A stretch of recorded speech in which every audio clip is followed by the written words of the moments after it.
It was supposed to be an ordinary evening flight from Chicago to Atlanta.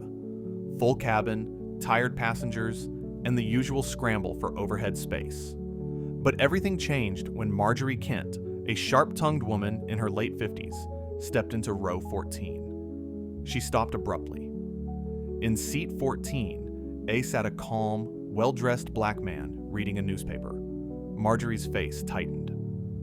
"I'm not sitting next to him," she announced loudly, her voice sharp enough to cut through the engine noise. "Give me another seat, I don't feel safe." The cabin fell silent.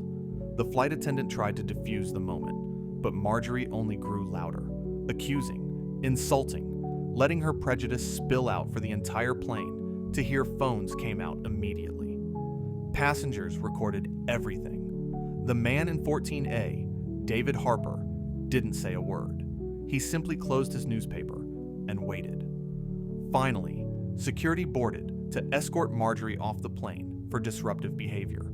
She screamed, insisting she was the victim.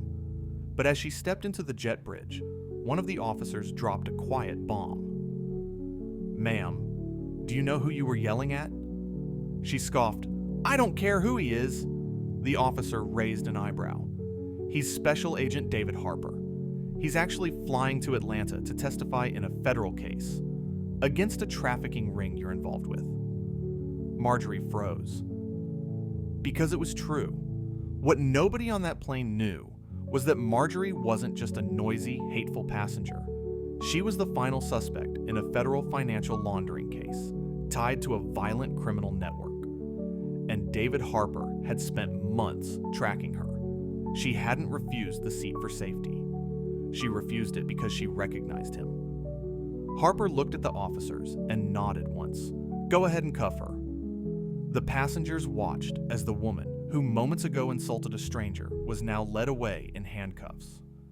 The plane erupted in applause. As the flight resumed and the captain apologized for the delay, David returned to his seat, unfolded his newspaper, and said calmly, "Justice always finds its place."